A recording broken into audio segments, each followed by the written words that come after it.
Hello, welcome to Red Short Talks. നമസ്കാരം, സ്വാഗതം.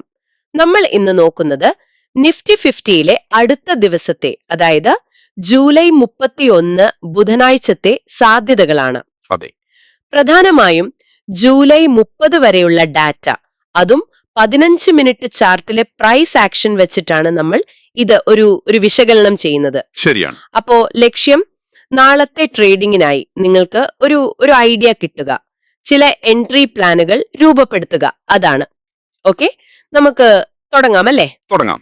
ഇപ്പൊ ചാർട്ടിൽ നമ്മൾ നോക്കുമ്പോ ഏറ്റവും പുതിയ സ്വിംഗ് ലോ ഉണ്ടല്ലോ, അവിടുന്ന് ഒരു ചെറിയ കയറ്റം കാണിക്കുന്നുണ്ട്, ഒരു തിരിച്ചുവരവ് ശ്രമം പോലെ. ഏകദേശം 24,700 തൊട്ട് 24,750 വരെയുള്ള ആ ഒരു സോണില് ഒരു താൽക്കാലിക സപ്പോർട്ട് പോലെ തോന്നുന്നുണ്ട്. അതെ, ആ ലെവലിൽ നിന്നൊരു ബൗൺസ് വന്നിട്ടുണ്ട്. അത് ശ്രദ്ധിക്കേണ്ട കാര്യം തന്നെയാണ്. പക്ഷേ നമ്മൾ കുറച്ചുകൂടി വലിയ ചിത്രം നോക്കിയാൽ ഇൻഡെക്സ് ഇപ്പോഴും ലോവർ ഹൈ ലോവർ ലോ ഉണ്ടാക്കിയാണ് പോകുന്നത്. അതായത് ആ ഒരു ഡൗൺ ട്രെൻഡ് ശരിക്കും മാറിയിട്ടില്ല. ഓക്കെ, അപ്പൊ ആ ഒരു താൽക്കാലിക സപ്പോർട്ട് കണ്ടിട്ട് നമ്മൾ ചാടിക്കേറി ബുള്ളിഷ് ആകാൻ പാടില്ല. കാരണം ഓവറോൾ ട്രെൻഡ് ഇപ്പോഴും താഴേക്ക് തന്നെയാണ് സൂചന നൽകുന്നത്. ശരിയാണ്. അതോടൊപ്പം RSI നോക്കിയാല് അതൊരു 40.35 ഒക്കെയാണ്. ഓവർസോൾഡ് സോണിൽ നിന്ന് കുറച്ചൊന്നും മെച്ചപ്പെട്ടു എന്നല്ലാതെ അതെ, വലിയ സ്ട്രെങ്ത് ഒന്നും കാണിക്കുന്നില്ല. ഒരു റിക്കവറി ശ്രമം, അത്രേ ഉള്ളൂ. മുകളിലാണെങ്കിൽ ആ 24,950 25,000 റേഞ്ച്, അവിടെ ഒരു നല്ല റെസിസ്റ്റൻസ് കാണുന്നുണ്ട്. വളരെ ശക്തമായ റെസിസ്റ്റൻസ് ആണ് അവിടെ. കഴിഞ്ഞ കുറച്ച് ദിവസങ്ങളിൽ പലതവണ വില അവിടെ തട്ടി താഴോട്ട് വന്നിട്ടുണ്ട്. അതുകൊണ്ട് ആ ലെവൽ ബ്രേക്ക് ചെയ്യുന്നത് വരെ നമ്മൾക്കൊരു ബുള്ളിഷ് ട്രെൻഡ് ഉറപ്പിക്കാൻ പറ്റില്ല. ഓക്കെ, അപ്പോ ഈ ഒരു സാഹചര്യത്തില് നാളേക്ക്, അതായത് ജൂലൈ 31 നമുക്ക് 15 മിനിറ്റ് ചാർട്ട് നോക്കി എങ്ങനെ എൻട്രി പ്ലാൻ ചെയ്യാം? ആദ്യം വാമാനുള്ള സാധ്യത, ലോങ് സെറ്റപ്പ് നോക്കിയാലോ? നോക്കാം. ലോങ് പോകാൻ ഒരു സാധ്യത കാണണമെങ്കിൽ വില വീണ്ടും ആ പറഞ്ഞ സപ്പോർട്ട് സോണിലേക്ക് വരണം. അതായത് 24,750 24,770. അവിടെ വെറുതെ വന്നാൽ പോരാ, നല്ല സ്ട്രോങ് ആയ ഒരു ബുള്ളിഷ് 15 മിനിറ്റ് ക്യാൻഡിൽ കാണിക്കണം. ഒരു എൻഗൾഫിംഗ് പാറ്റേണോ അല്ലെങ്കിൽ നല്ലൊരു ടെയിലുള്ള പിൻബാറോ ഒക്കെ ആവാം. ഓക്കെ, അപ്പോ അങ്ങനെ ഒരു സിഗ്നൽ കിട്ടി, അത് മാത്രം മതിയോ സ്ഥിരീകരണത്തിന്? ഒരു അധിക സ്ഥിരീകരണം കൂടി നോക്കുന്നത് നല്ലതാണ്. കാരണം നിലവിലെ ട്രെൻഡ് താഴോട്ടാണല്ലോ. അപ്പോ ആ ബുള്ളിഷ് ക്യാൻഡിലിന് ശേഷം തൊട്ടു മുകളിലുള്ള ഒരു ഇൻട്രാഡേ റെസിസ്റ്റൻസ് ഉണ്ട്, ഏകദേശം 24,850. ശരി. ആ 850 കൂടി ബ്രേക്ക് ചെയ്ത് വില മുകളിൽ നിന്നാൽ കുറച്ചുകൂടി ഒരു ഉറപ്പ് കിട്ടും. ഓക്കെ, അപ്പോ 24,850 ബ്രേക്ക് ചെയ്താൽ എൻട്രി എവിടെയായിരിക്കും? ഒരു 24,860 880 ആ റേഞ്ചിൽ. അതെ, ആ റേഞ്ചിൽ പരിഗണിക്കാം.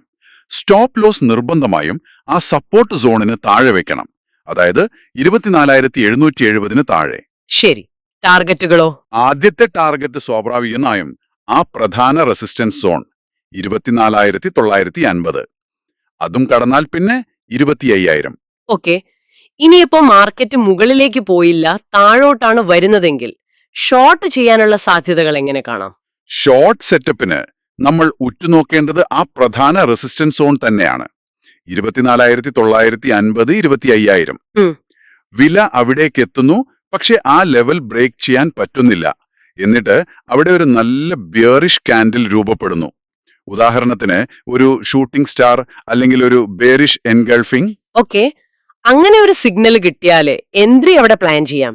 ആ ബെയറിഷ് ക്യാൻഡിലിന്റെ ലോ ബ്രേക്ക് ചെയ്യുമ്പോൾ ഒരു 24,920 900 റേഞ്ചിൽ ഷോർട്ട് എൻട്രി നോക്കാം. സ്റ്റോപ്പ് ലോസ് കുറച്ച് സേഫ് ആയിട്ട് ആ റെസിസ്റ്റൻസ് സോണിന് മുകളിൽ വെക്കണം, അതായത് 25,000 മുകളിൽ. ശരി. ഇതിലെ ടാർഗറ്റുകൾ എങ്ങോട്ടായിരിക്കും?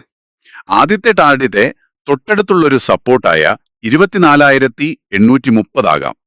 അതും ബ്രേക്ക് ചെയ്താൽ നമ്മൾ നേരത്തെ പറഞ്ഞ ആ പ്രധാന സപ്പോർട്ട് സോൺ 24,760 അവിടം വരെയും വരാം. അപ്പോ ചുരുക്കി പറഞ്ഞാൽ നാളത്തെ ട്രേഡിംഗിൽ നമ്മൾ ശ്രദ്ധിക്കേണ്ട 2 പ്രധാന സോണുകൾ ഇവയാണ്. താഴെ 24,750 770 സപ്പോർട്ടും മുകളിൽ 24,950 25,000 റെസിസ്റ്റൻസും അല്ലേ? കൃത്യമായിട്ടും ഈ 2 ലെവലുകളും നാളത്തെ മാർക്കറ്റിന് വളരെ നിർണായകമാവും. 25,000-ന് മുകളിലോട്ടൊരു ക്ലോസിംഗ് കിട്ടിയാൽ ഒരു പക്ഷേ കുറച്ചുകൂടി മുകളിലേക്ക് പോകാം, ഒരു ഷോർട്ട് കവറിംഗ് ഒക്കെ വരാം. ഓക്കെ. അതേസമയം 24,750 ബ്രേക്ക് ചെയ്ത് താഴോട്ട് വന്നാൽ ഈ ഇപ്പോഴത്തെ ബെയറിഷ് ട്രെൻഡ് ഒന്നുകൂടി ശക്തിപ്പെടും. ഒരുപക്ഷെ 24,700-ഉം അതിന് താഴേക്കും പോകാനുള്ള സാധ്യതയുണ്ട്. അപ്പൊ നാളെ വിപണി ഈ ലെവലുകളോട് എങ്ങനെയാണ് പ്രതികരിക്കുന്നതെന്ന് നോക്കിയിട്ട് വേണം കാര്യങ്ങൾ തീരുമാനിക്കാൻ. അതെ, കാത്തിരുന്ന് കാണണം. അപ്പോ ജൂലൈ 31-ലെ നിഫ്റ്റി 50 വ്യാപാരത്തിൽ ശ്രദ്ധിക്കേണ്ട പ്രധാന ലെവലുകൾ, പിന്നെ നിങ്ങൾക്ക് പരിഗണിക്കാവുന്ന ലോങ് ഷോർട്ട് സാധ്യതകൾ, ഇതൊക്കെയാണ് നമ്മളിപ്പോ സംസാരിച്ചത്. ഈ പറഞ്ഞ സപ്പോർട്ട്, റെസിസ്റ്റൻസ്, RSI ട്രെൻഡ് ഒക്കെ നോക്കി വേണം തീരുമാനങ്ങൾ എടുക്കാൻ. ഒരു കാര്യം കൂടി, നമ്മൾ ഈ പറഞ്ഞതൊക്കെ ടെക്നിക്കൽ അനാലിസിസ് മാത്രമാണ്. മാർക്കറ്റിനെ സ്വാധീനിക്കുന്ന വേറെയും കാര്യങ്ങളുണ്ടാവാം. ചിലപ്പോ എന്തെങ്കിലും വാർത്തകൾ വരാം, അല്ലെങ്കിൽ ആഗോള വിപണിയിലെ മാറ്റങ്ങൾ. ശരിയാണ്. അപ്പോ അതൊക്കെ നമ്മുടെ ഈ പ്ലാനുകളെ ബാധിക്കാം. അതുകൊണ്ട് എപ്പോഴും ഒരു റിസ്ക് മാനേജ്മെന്റ് പ്ലാൻ കയ്യിലുണ്ടാവുന്നത് നല്ലതാണ്. ഒരു വലിയ ഗ്യാപ്പ് അപ്പോ ഗ്യാപ്പ് ഡൗണോ വന്നാൽ എന്ത് ചെയ്യും എന്നതിനെ കുറിച്ചൊക്കെ ഒരു ധാരണ വേണം.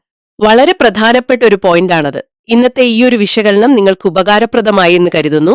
അടുത്തൊരു വിശകലനവുമായി വീണ്ടും കാണാം. തീർച്ചയായും.